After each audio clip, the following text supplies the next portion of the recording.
Example 1.6 में कहा है consider the charges Q, Q और माइनस Q इक्विलेटरल ट्रायंगल के वर्टाइसिस पर रखे हुए हैं जैसा कि फिगर में दिखाया गया है। A, B, C लेट कर लेते हैं उनको हम। A पर जो चार्जेस है वो Q1 is equal to Q के इक्वल है और B पर जो चार्जेस है वो भी Q के इक्वल है, लेकिन जो C पर है Q3 वो माइनस Q के इक्वल है। और जो हमारा ए पर जो फोर्सेस लगेगा ड्यू टू बी की वजह से उसकी डायरेक्शन जो होगी वो इस डायरेक्शन में होगा, और जो सी के कारण फोर्स लगेगा ए पर उसकी डायरेक्शन हमारी फोर्स की इधर की तरफ होगी ड्यू टू माइनस चार्जेस की वजह से। तो इनका जो रिजल्टेंट फोर्स होगा वो ये होगा, जिसको हम पैरेललोग्राम थ्योरम जो कि हमने 11th क्लास में रीड किया था उसके अकॉर्डिंग निकालेंगे। तो F पर जो नेट फोर्स होगा वो होगा F A net is equal to due to B की वजह से जो फोर्स होगा F12 का स्क्वायर अंडर रूट F12 का स्क्वायर प्लस F13 जो कि सी ड्यू टू सी पर जो चार्जेस है माइनस तो उसकी वजह से होगा 2F12 F13 cos theta.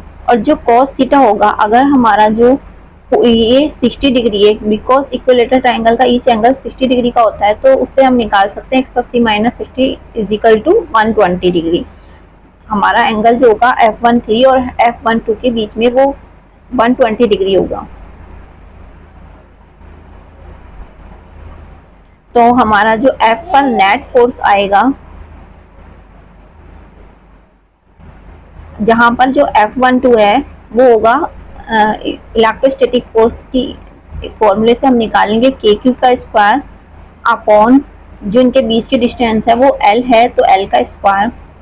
Similarly F3 भी हमारा इसी तरीके से निकलेगा, F13 is equal to KQ का स्क्वायर अपॉन L का स्क्वायर।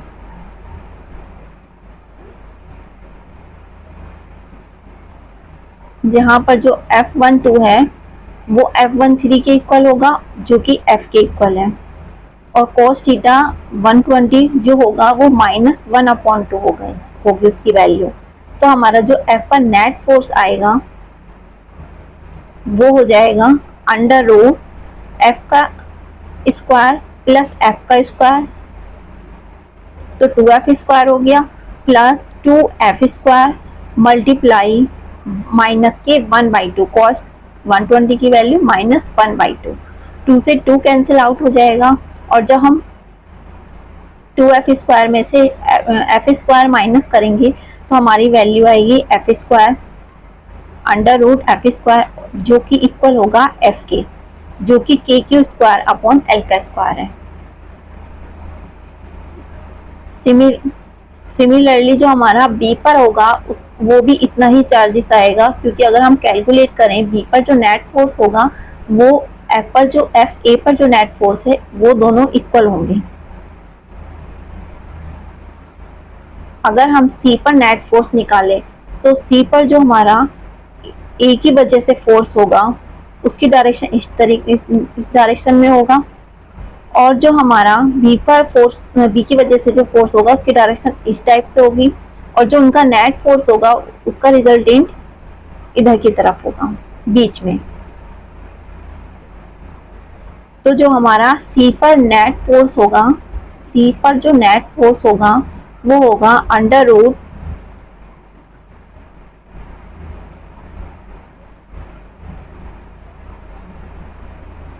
F31 का स्क्वायर प्लस F32 का square plus 2F31 F32 cos जो थीटा होगा इस बार वो 60 डिग्री होगा, और F31 और F32 दोनों इक्वल होंगे जो कि F के इक्वल ही होंगे। F का स्क्वायर प्लस F का square plus 2F square cos 60 degree. अगर हम इसको सॉल्व करें तो cos 60 की वैल्यू होती है 1/2 और 2F स्क्वायर और 2f square multiply 1/2 2f square plus 2f square multiply 1/2, 2 से 2 कैंसिल आउट हो जाएगा, तो हमारी वैल्यू जो आएगी एफ पर सी पर जो नेट फोर्स होगा उसकी वैल्यू आएगी √3f स्क्वायर, मीन्स √3f। सी पर जो नेट फोर्स होगा उसकी वैल्यू होगी f√3। अगर इन तीनों जो फोर्सेस हैं वहां पर यूनिट वेक्टर n हो, तो जो फोर्सेस होंगे ईच पॉइंट पर, जो हमारे वर्टाइजेस हैं उन पर जो नेट फोर्स होगा उसको अगर हम वेक्टर फॉर्म में लिखेंगे तो एफ ए पर जो नेट फोर्स होगा, ए पर जो नेट फोर्स होगा वो होगा F unit vector K Q का स्क्वायर अपॉन एल का square unit vector N. Similarly F B पर भी और एफ सी पर भी ऐसे ही होगा।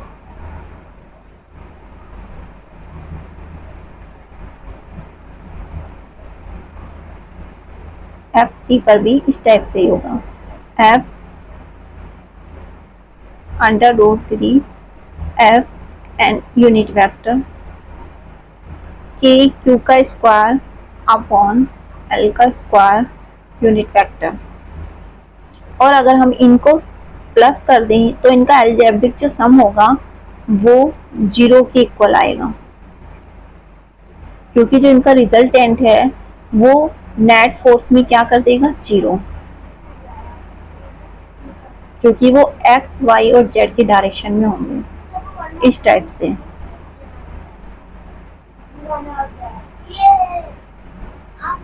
तो नेट जो उनका अलजेब्रिक सम होगा वो इक्वल हो जाए 0 के इक्वल होगा। एग्जाम्पल 1.7 में कहा है कि एक इलेक्ट्रॉन है जो फॉल होता है यूनिफॉर्म इलेक्ट्रिक फील्ड के अंदर डिस्टेंस पर 1.5 सेंटीमीटर पर, और इलेक्ट्रिक फील्ड का जो मैग्नीट्यूड है वो 2 × 10⁴ न्यूटन पर कूलम है। और यदि हम इलेक्ट्रिक फील्ड की डायरेक्शन को रिवर्स कर दें और फिर प्रोटॉन को फॉल कराएं सेम डिस्टेंस पर, तो टाइम निकालना है कि दोनों का टाइम कितना लगेगा और फिर उसकी ग्रेविटी के कंपेयर करनी है फ्री फॉल ग्रेविटी से। तो सबसे पहले हम ए फिगर में देखें तो हमारा जो इलेक्ट्रिक फील्ड है वो ऊपर की तरफ है, तो हम पहले इलेक्ट्रॉन के लिए निकालेंगे। फॉर इलेक्ट्रॉन के लिए जो टाइम है हम उसको निकालेंगे। तो फॉर इलेक्ट्रॉन के लिए जो हमारी वैल्यू होती है ई, जो चार्ज होता है इलेक्ट्रॉन पर वो 1.6 × 10⁻⁻19 न्यूटन 19 कूलम होता है। और जो इलेक्ट्रिक फील्ड का मैग्नीट्यूड दिया हुआ है वो दिया हुआ है 2 × 10⁴ न्यूटन पर कूलम। और जो मास है इलेक्ट्रॉन का वो होता है 9.11 × 10⁻31 kg। और जो h डिस्टेंस दी हुई है वो दी हुई है 1.5 सेंटीमीटर, जिसको हम मीटर में चेंज करेंगे तो 10⁻⁻2 से मल्टीप्लाई कर देंगे। तो हमें पता है यदि हमें टाइम निकालना है तो सबसे पहले हम F = QE होता है इलेक्ट्रोस्टैटिक फोर्स में, और F = ma भी होता है। तो हम एक्सीलरेशन निकाल सकते हैं। पहले F निकालेंगे हम 1.6 × 10⁻⁻19 इंटू इलेक्ट्रिक फील्ड 2 × 10⁴। और जब हम इसको सॉल्व करेंगे तो हमारी वैल्यू आएगी 16 × 1.62 से मल्टीप्लाई करेंगे तो 3.2 मल्टीप्लाई 10⁻⁻15 न्यूटन। और हम F = ma से हम एक्सीलरेशन निकाल लेंगे। तो F = ma होता है और इससे हम एक्सीलरेशन निकाल लेंगे क्योंकि F की वैल्यू हमें मिल गई है। तो A = इलेक्ट्रॉन के लिए जो A = होगा F/m से हम निकाल लेंगे, F की वैल्यू रख देंगे और मास फॉर इलेक्ट्रॉन का जो है उसकी वैल्यू रख देंगे। तो हमारा जो A = आएगा 3.2 × 10⁻⁻15 अपॉन 9.11 मल्टीप्लाई -31 जिसको हम डिवाइड करने के बाद हमारी वैल्यू आएगी 3.5126 इंटू 10 की पावर -31 ऊपर जाके प्लस का हो जाएगा और 15 माइनस कर देंगे तो हमारी वैल्यू आएगी 16।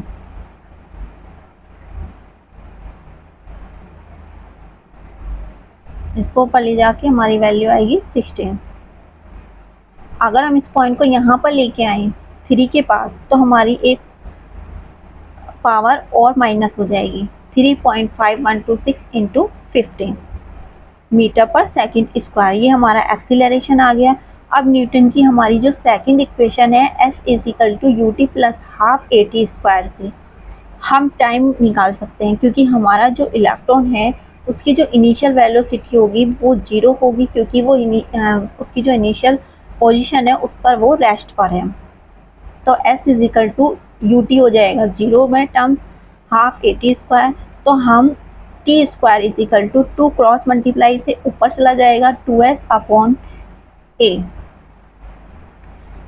तो हम s की जो कि 1.5 इंटू 10 की पावर -2 था, मीटर में चेंज कर लिया था सेंटीमीटर को, तो हमारी जो टी स्क्वायर की वैल्यू आएगी वो आएगी 2 मल्टीप्लाई 1.5 और जो 10 की पावर -2 था उसको हम नीचे ले जाएंगे 100 को, मल्टीप्लाई ए एक्सीलरेशन जो हमारा निकला था 3.5126 इंटू 10 की पावर 15 को जब हम पूरे को सॉल्व करेंगे तो जो हमारी टी स्क्वायर की वैल्यू आएगी वो आएगी हमारी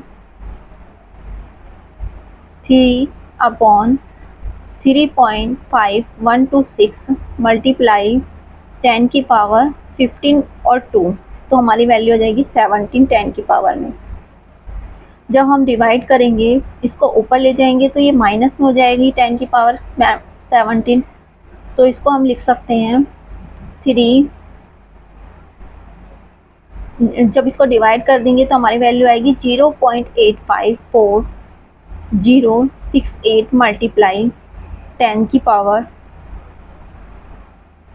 -17। अब इस पॉइंट को अगर हम यहाँ लेके आए तो एक पावर हमारी और माइनस हो जाएगी -17 में से, तो इसे हम 5 तक ही छोड़ सकते हैं, 8.5 तक ही, तो हमारी वैल्यू आएगी 10 की पावर -18। और अगर हम ये टी स्क्वायर की वैल्यू है, अगर हम टी की वैल्यू निकालें तो 8.5 इंटू 10 की पावर -18 का हम अंडर रूट करेंगे, जिससे हमारी जो टी की वैल्यू आएगी वो आएगी T is equal to under root 8.5 multiply 10 की पावर -18, जो सॉल्व करने के बाद हमारी वैल्यू आएगी 2.9 इंटू 10 की पावर -9 सेकेंड। ये इलेक्ट्रॉन के लिए टाइम आया है। अब हम निकालेंगे 4 प्रोटॉन के लिए, जो कि पॉजिटिव चार्ज होता है। तो प्रोटॉन के लिए जो चार्ज होगा वो सेम होगा और जो मास होगा वो डिफरेंट होगा, 1.67 इंटू 10 की पावर -27 kg किलोग्राम। और जो Q होगा वो इलेक्ट्रॉन के बराबर ही होगा, लेकिन ये पॉजिटिव के लिए होता है, -90 कूलम। और इलेक्ट्रिक फील्ड का जो मैग्नीट्यूड होगा वो भी सेम होगा, 2 इंटू 10 की पावर 4 न्यूटन पर कूलम। अब सबसे पहले हम एक्सीलरेशन निकालेंगे F अपॉन mc। तो F तो हमारा सेम ही आएगा जो हमारा पहले आया था, F इजिकल टू QE से Q की वैल्यू रख देंगे जो कि सेम होती है चार्ज, लेकिन बस साइन अलग होता है। तो हमारी दोनों की F की वैल्यू तो सेम आएगी, तो F की वैल्यू जब हम रख देंगे 3.2 इंटू 10 की पावर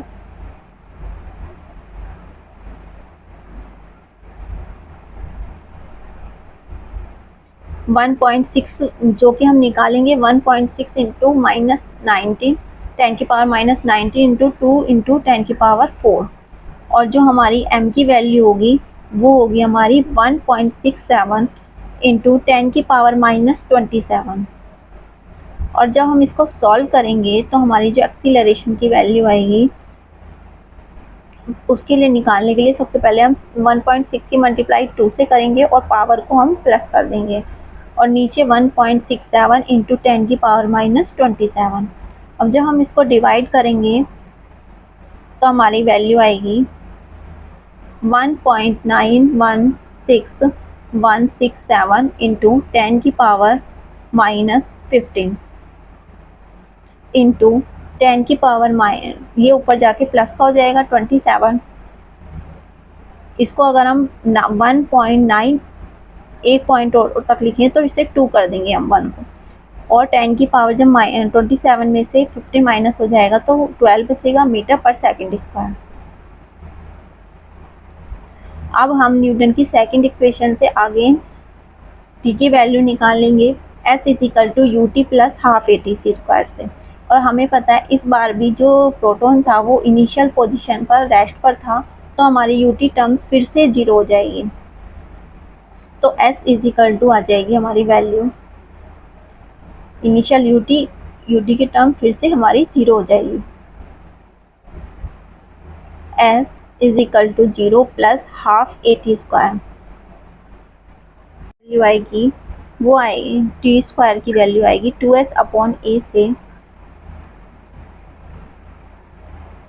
तो हमारी 2 मल्टीप्लाई एस की वैल्यू रख देंगे 1.5 अपॉन 100 मल्टीप्लाई ए की वैल्यू सब्स्टिट्यूट कर देंगे 1.92 इंटू 10⁻12।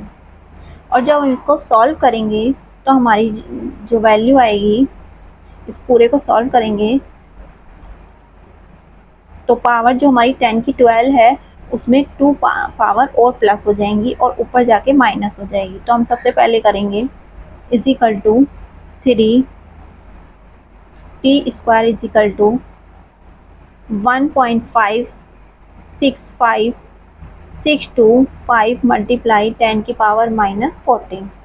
ये हमारी पूरी वैल्यू को सॉल्व करने के बाद टी स्क्वायर की वैल्यू आई है। अगर हम इसका अंडर रूट निकालें तो हमारी वैल्यू आएगी T is equal to under root 1.565625 multiply 10⁻⁻14। और 14 को अगर हम बाहर लेके आएंगे तो हमारी वैल्यू हो जाएगी 10⁻⁻7। और 1.565625 का अगर हम अंडर रूट निकालेंगे तो 1.25 हमारी वैल्यू आएगी, जिसको हम लिख सकते हैं 1.23 1.3 एक पॉइंट तक मल्टीप्लाई 10⁻⁻7 सेकेंड। तो यही हमारी टाइम दोनों की वैल्यू निकाल दी हमने।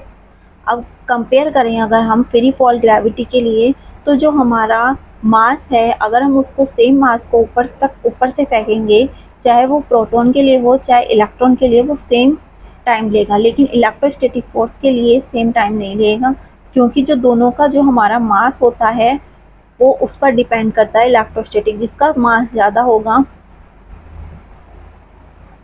और जिसका कम होगा, उन दोनों के लिए जो टाइम की वैल्यू आएगी वो डिफरेंट होगी।